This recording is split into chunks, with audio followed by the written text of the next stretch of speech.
And furthermore, it's silent, so they didn't hear anything. And if they didn't see anything, then nothing happened. Hey crew, I've got the key. But it's on my phone and I'm using my phone to record this, so you'll just have to believe me. To that 24 Tesla Model 3 Long Range. We are going to take it for a quick drive, but first, let's check out how it looks on the inside and outside. The 24 model year brings a refresh to the Model 3's exterior and interior, but like all Teslas, the updates are pretty subtle. So let me point them out for you. Up front, we've got some thinner LED headlights, DRLs and turn signals, amidst a resculpted and cleaned up fascia that loses the lower aero inlets and fog lights. The nose is lower and the coefficient of drag is better.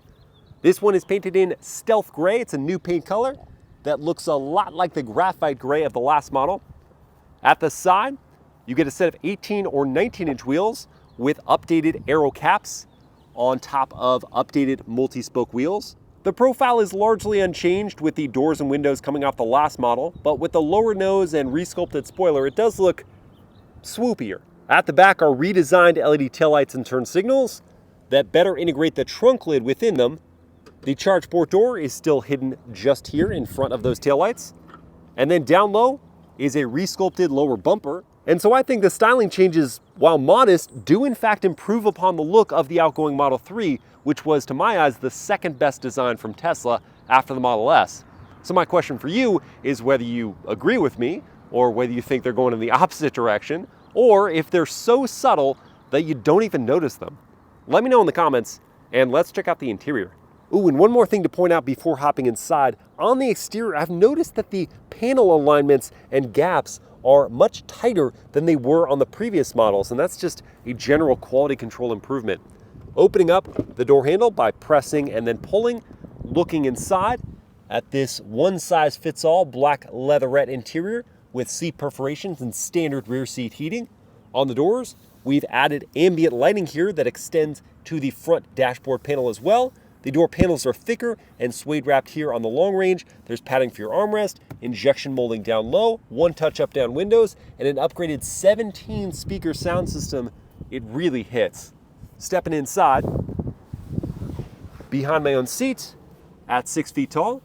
Got plenty of knee room behind a leatherette backed seat. There is a mat pocket. The foot pockets are definitely narrow, but the real issue is that the floor is high with the batteries underneath, so my knees are pitched up at quite the angle. This would not be very comfortable for a long distance journey for rear passengers. At 6 feet tall, in the back seats with my head on the headrest, I do clear the all glass roof. That gets the thumbs up from me. In the middle is a new 8-inch touchscreen where you can control climate, rear seat heating, media, streaming services, and games. Underneath are air vents and 2 USB-C ports. Sliding into the middle without a drive shaft hump is easy. Still have the knee angle problem, but my head does clear underneath the roof. So you could, in a pinch, fit 3 full-size adults, but again, not for long journeys and comfort. More often, you'll have the armrest down with 2 cup holders and leatherette padding. Let's check out the front next. Door close noise. Wow, that's pretty solid. And there's smart keyless entry for all 4 doors with the Bluetooth connection on your phone. You get frameless windows with a new acoustic laminate on all side glass. The front seats are both heated and ventilated as standard, with power adjustments including lumbar. You get 4 one-touch window controls, but the power folding door mirrors and steering column adjustments are found in the infotainment system, just like the last Model 3. Stepping in and closing up that door.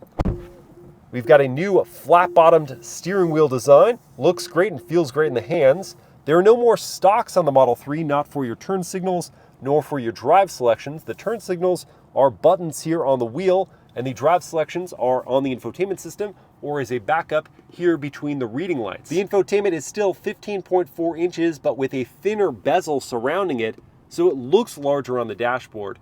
Oh, and it has a faster processor, like it needed it. It was already the quickest thing on the market. There still isn't Apple CarPlay or Android Auto, though. Up on the dashboard, they've moved from a wood trim to a premium textile. And it does look pretty good, I'll give them that. Over here on the driver's side, though, I did spot a misalignment right along the ambient lighting, so it's more visible, more noticeable there. Beneath the big screen are 2 wireless charging pads now. Slide forward on the textured plastic, thank goodness it's not gloss black, to find a big cubby as before, along with a DC outlet. Slide this back for 2 cup holders. Under the leatherette topped console is more great storage with 2 USB-C ports. Visibility is excellent as before, and there's standard blind spot monitoring with cameras. And back in the power opening and closing trunk, there's 15 cubic feet of space, and if you need more room, you can pull on the levers on either side of these seats to fold them flat. This cabin is just loaded with features. For 50 grand as tested. Kind of feels like a knockout bargain, but let's go see how it drives.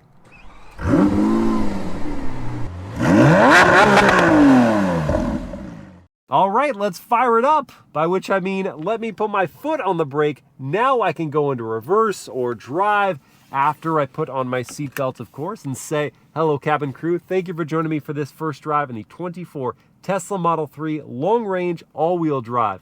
Now, I could swipe back to go in reverse, or swipe forward to go into drive, or tap the P for park, or I could turn on the auto shift out of park beta, and what this will do is automatically detect whether I need to go reverse or drive based on the cameras and sensors. So right now I'm going to try to tap my foot on the brake, and it just knows I need to go in reverse, and I can use all these high-res camera angles and the trajectory lines to back on out, though I actually need to go in the other direction because I want to do a turning radius test. Now, when I put my foot on the brake, it should automatically know I want to go into drive, but it doesn't, so I can just override it and now go into drive. That's why it's a beta. And test out the turning circle, so straightened and cranking the wheel. And finding a pretty solid turning circle there. Now for the turn signal sound with the buttons on the wheel.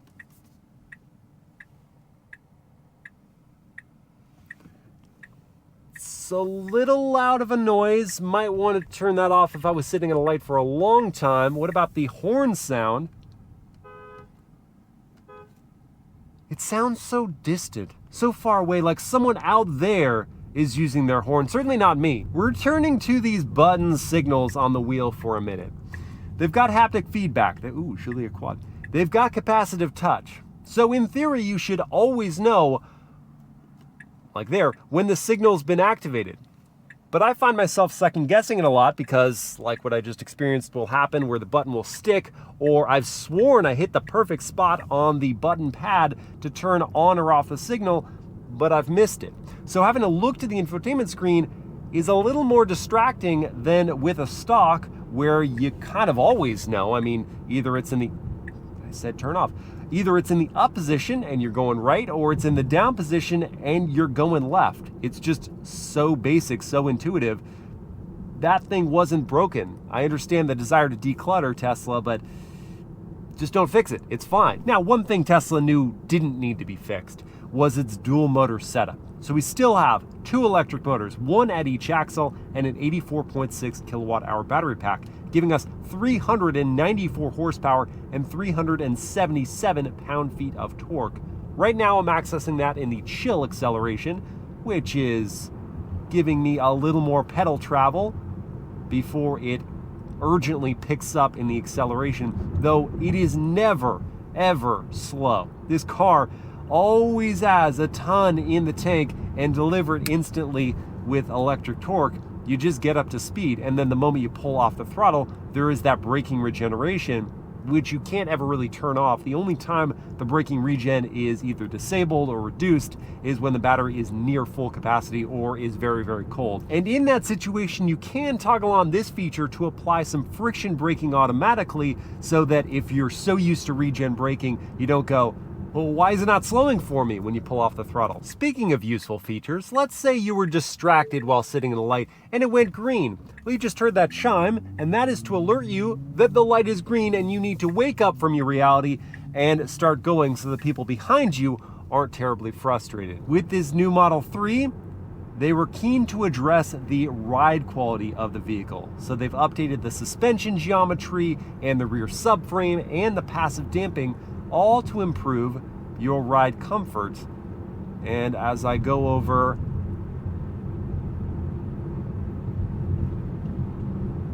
some uneven road surfaces. I can attest to the fact that this ride is very smooth. Compliant over those changes, and the harsher impacts really didn't rattle me. That's helped by the fact that these front seats are so darn comfortable. Lots of adjustment here. The other thing Tesla addressed with this revamped Model 3 is the cabin quiet. They were able to reduce the NVH, the noise, vibration, and harshness level by 20% in this vehicle, thanks to the changes to the suspension, but also to the cabin insulation. That's been increased so that at these higher speeds,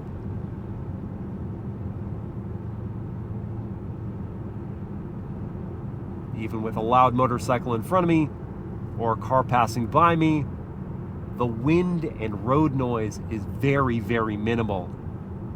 This feels well worth the $50,000 price point, and perhaps even above that. But one thing that hasn't changed with this updated Model 3 that I really wish had was that it doesn't gain a digital gauge cluster like some of the other Teslas, the Model S, the Model X. So you're still having to look to your right, to the upper left-hand corner of the infotainment screen to see your active speed. And when you've got all the variability of throttle, of instant torque, and then regen braking that comes in pretty strong, that speed is changing all the time. There's never really a time you're coasting and therefore just know in the background how fast you're going.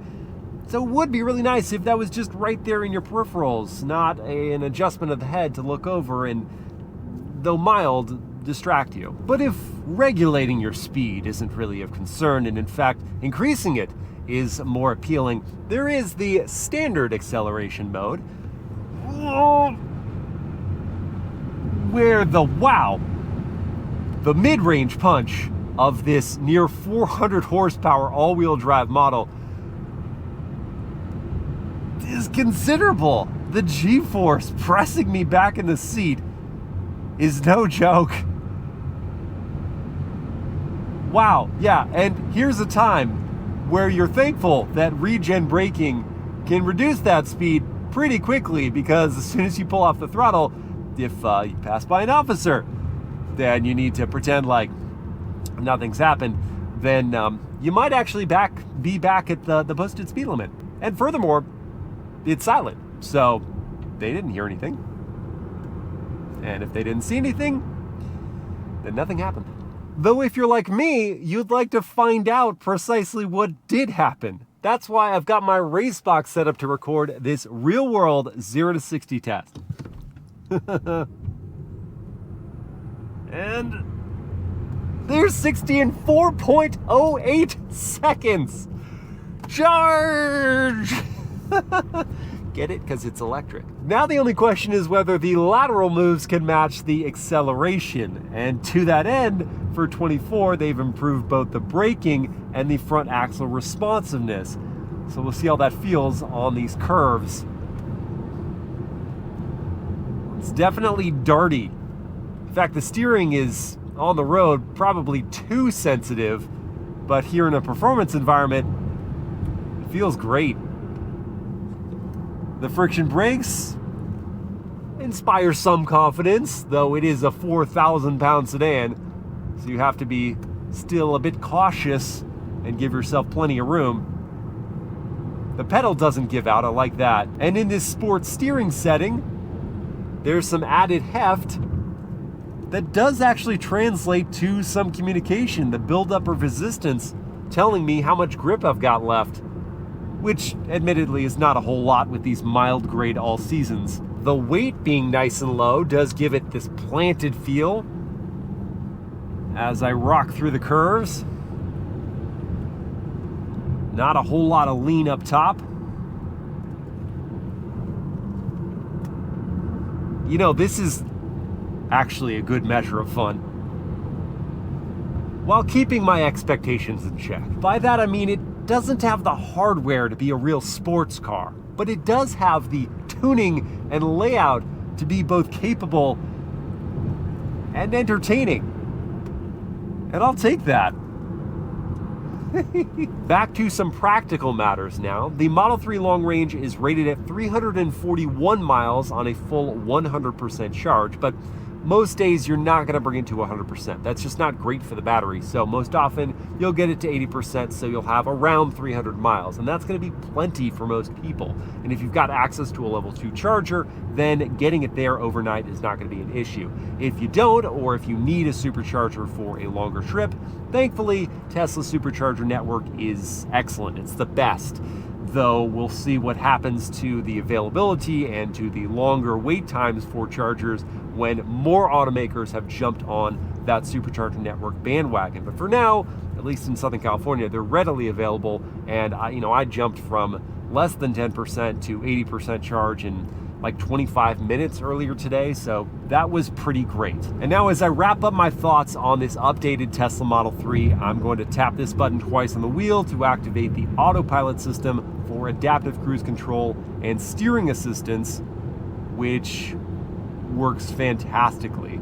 Now this is not the full self-driving. I say full self-driving, it's really just up to the limits of currently allowable autonomous driving, and that's a very expensive system.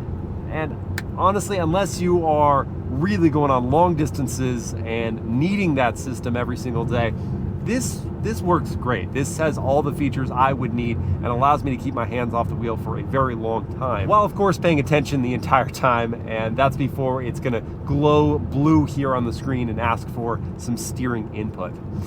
So the Model 3 Long Range is now about a $49,000 proposition, and it competes most directly with the Polestar 2 dual motor that's around $57,000, makes 416 horsepower, but only has 276 miles of range. Or the BMW i4 xDrive 40e, I think it's called now. That one starts at $63,000, makes 396 horsepower, and has a range that's just under this. I think it's 307 miles. So the Model 3 Long Range is not the most powerful, but it does have the most range. And with the stylistic improvements, and importantly, with all these standard features, I still think it's the king of the segment until the competitors can really come out with either better battery technology to really push the range or better feature sets. I hope you guys have enjoyed this POV drive review, and I will see you again next time.